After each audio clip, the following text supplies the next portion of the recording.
Salut la francophonie rôliste, moi c'est pour bienvenue pour une nouvelle vidéo. Et oui, j'existe encore, donc après un grand hiatus, je reviens vers vous avec un nouveau projet qui est celui de créer un jeu de rôle. Et donc ce personnage que je vais présenter aujourd'hui, Lars Brennan, va être un membre de ce jeu qui s'appellera l'Empire des Maisons Écarlates.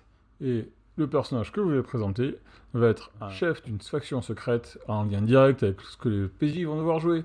Allez, c'est parti! Lars Brennan est l'oncle de la jeune reine du royaume d'Ignus. Il aurait pu prétendre au trône s'il n'avait pas rejoint l'ordre des robes d'argent, des diplomates qui sont éloignés des zones de pouvoir.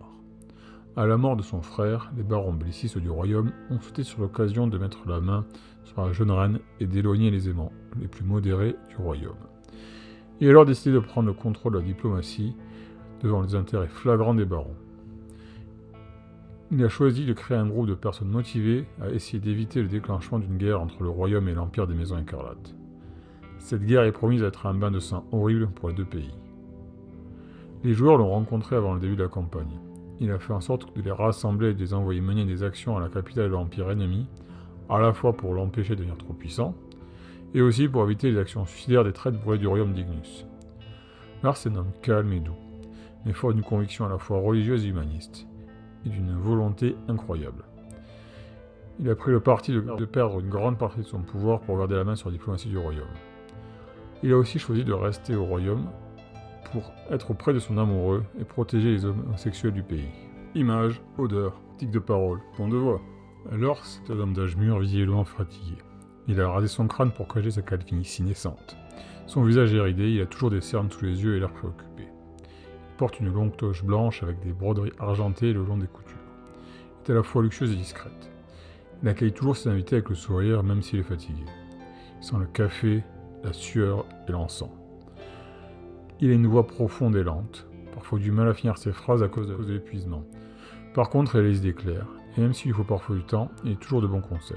Les joueurs auront plutôt des rapports épistolaires avec lui, vu qu'il sera resté au royaume et eux à l'Empire. Il écrit souvent. J'espère que cette lettre vous trouvera en bonne santé et que la flamme d'argent vous bénisse. Et vos efforts sont les dernières chances de la paix, mes amis. Informations sur le setting qui le mettra en avant. La première chose est l'importance de la diplomatie dans le setting et à quel point c'est une manière de régler les problèmes crédibles et viables. Il peut aussi être un moyen de montrer à quel point le royaume est déchiré et la faiblesse du pouvoir de la reine. Ça peut aussi être la preuve de l'oppression des homosexuels au royaume. Et enfin, peut amener l'importance de la ferveur religieuse pour la diplomatie du royaume. Accroche le scénario. Quel scénario ce personnage et le rapport au PJ, le vrai centre de votre histoire je vous rappelle, peut-il créer dans vos campagnes? Premier scénario.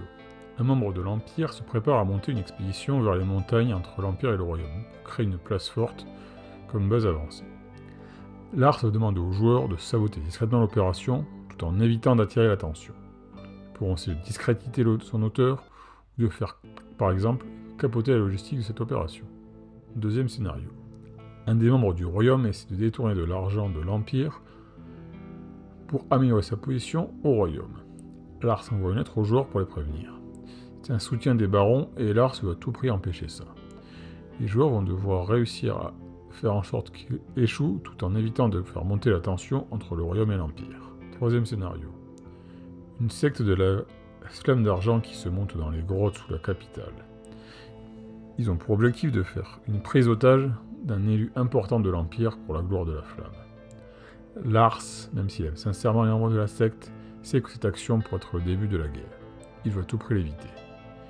Il envoie les joueurs pour découvrir qui serait la cible et faire en sorte que les choses ne virent pas à l'aigre. Les membres de la secte ne sont pas prêts à être convaincus d'abandonner leur plan. Comment les joueurs vont-ils régler ceci? Réinterprétation du personnage dans un univers différent. Comment utiliser Lars hors de l'univers de l'Empire des Maisons Écarlates? En science-fiction, ce serait un contact lointain qui enverra de l'aide et des missions des joueurs depuis notre planète. En fantasy, on peut l'utiliser tel quel. En moderne, c'est un mécène des joueurs qui donne des missions par internet ou par téléphone. En western, c'est être un membre du bureau d'une compagnie de train qui s'étend vers l'ouest et qui veut saboter certaines de ses concurrents.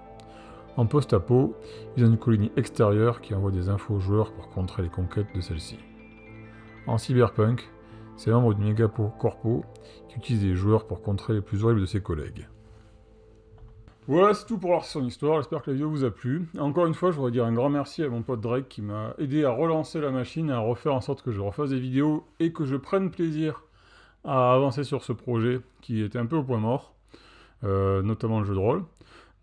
Pour en parler, pour parler de ça justement, par la suite, j'aimerais pouvoir le mettre à disposition, je ne sais pas encore sous quelle forme ni comment, mais si ça plaît à des gens, il se peut que bientôt il y ait accès au texte du jeu pour ceux que ça intéresse. Donc dans tous les cas, si vous voulez en savoir plus, suivez-moi, faites un petit commentaire, un petit pouce qui fait tout vers l'eau, ça fait toujours plaisir. Et donc encore un grand merci pour regarder cette vidéo. Et je vous souhaite plein de bonnes choses ici la prochaine fois. Et des super parties. Et à la prochaine. Ciao!